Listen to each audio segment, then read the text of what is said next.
That's always true, though.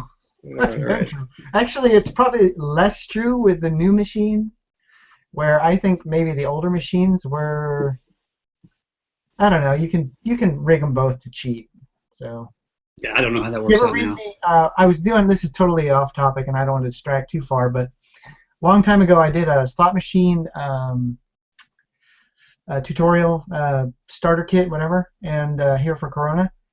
And I did a bunch of reading on this, and it was really interesting. I mean, how people cheat the system, and I got distracted when I was doing it and started reading about all kinds of mechanical cheats that people used to implement and stuff like that to make more money on these games. I Interesting. mean, the makers of the machines. Oh wow. Yeah. But yeah, so try to skew the odds in their favor. Yeah, stuff that they would do to skew the odds. Because I was really curious, because with a mechanical wheel, in the initial view, it's just going to be a complete distribution of whatever's on the wheel, you would think. Not so. Mm. Little mechanicals. Some mechanical engineer made big bucks figuring out how to like pause the wheel a little bit here or speed the wheel up a little bit there, and focus in on what they want you to get. Right. Interesting. Interesting. Well, hey, yeah, I don't want to get too far off either. So today we're gonna intro desktop Today development we're going to and have an easy introduction into desktop. We're going to get and started on the discussion and have a basis for future shows and sort of like what we'll be making together. well, you had mentioned also inputs, so keyboard inputs and controller inputs. So how do you see that laying out? Well, actually, that's the starting point. Okay. The starting point, in my opinion, for any game really is clearly you have to have an idea of the kind of game or games that you want to make. That will sway you, but you have to look at the device you've got and what the outputs are you have available, and in this case, what the inputs are that you have available to you, because those will shape in some way the game that you can make. Well, we should say before we get too far in that there's a new public release out, which you can go and download right from kernellabs.com, and desktop is now an option, and it's still in beta, but you can build for desktop. On the Mac side of things, controller support is baked in, and so you can build desktop apps using a controller. And the Windows side of things, that's being worked on and is, I'll go out on a limb and say close to completion. I'm told that it's very, very close to completion. We should have it very soon. So, of course, things are always kind of touch and go with development. But what's that? That will fit perfectly with the way I've structured the discussion. Yeah, I always love how these things work out. We don't really put a whole lot of brain power behind making things fit, but it always seems to work out really well. Yep. Well, you got to keep your eye on the pulse of things, or Right. however you want to phrase that to make it make sense. Keep your eye on the pulse. Whatever. Okay, I'm going to start sharing my screen while I go off on my soliloquy about. Hey, by the way, I love all these profile thumbnails here. Sergey has he looks like he's on a soap opera or something. He's got I know that's like what do they call those pictures where they get the picture? The headshot. Glamour shot. Yeah, the glamour shot. It's like a glamour shot. He looks like a Days of Our Lives star or something. Yeah, for sure. For all those people who know what Days of Our Lives are. I don't know though. I have to say that my favorite picture for that people put up for on our Hangouts has got to be Jason Schroeder's, because he took his. Obviously, it was a snapshot that was like what was feeding out of his camera when he was on the Hangout. So you're like, is he just holding really still, or? You're right. Yeah, he looks like he's there, but he's not moving. Yeah. So I see it sometimes. I'm like, wait a minute, is Jason just messing with me or what? All right. So as I was saying, inputs. So what I want to talk about today is inputs, and then sort of segue into choosing once and for all the game that we're going to make, because that's not really set in stone at this point.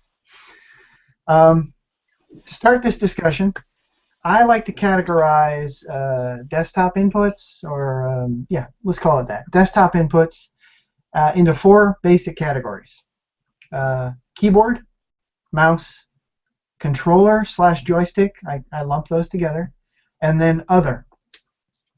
So the other is just about anything. Now that's really, I shouldn't have said desktop inputs, because now we're talking more stuff like handheld controllers for your TV, or extra buttons on the controller that one controller does have and another controller doesn't. So really, if you want to, you could mash up gamepads and other, because at that point everything is really starting to get complicated and you're looking at multiple events and data sources to pull together a full picture of what the user is doing when they're interacting with your game.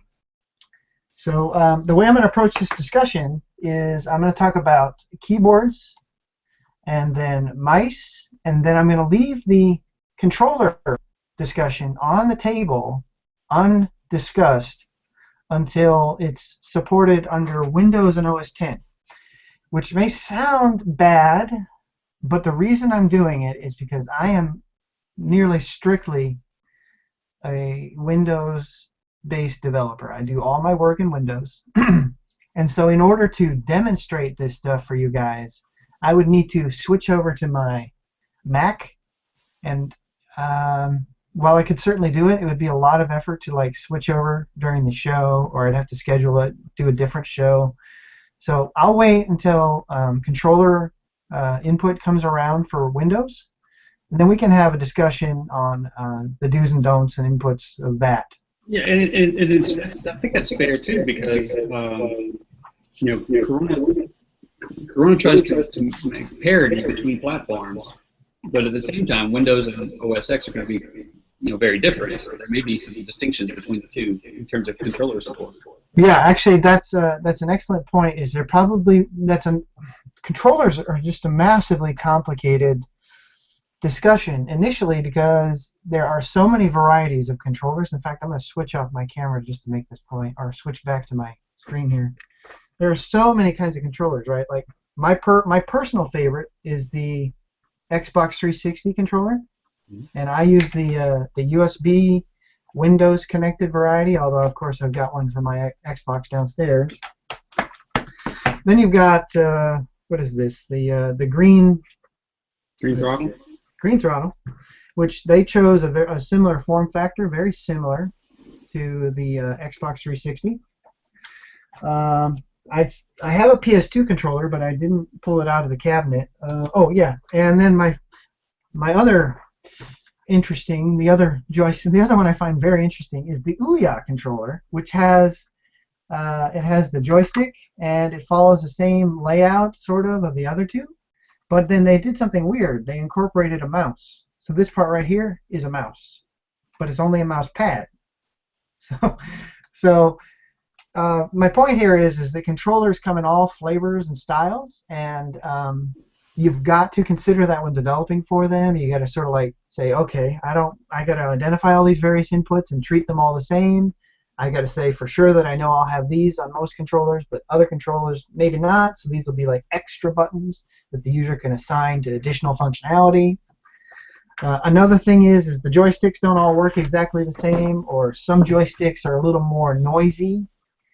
So without going all the way into the joystick discussion, what I'm going to do at this point is simply say, for those people who are on OS X who want to go right now and do joysticks and that's their thing, you're covered.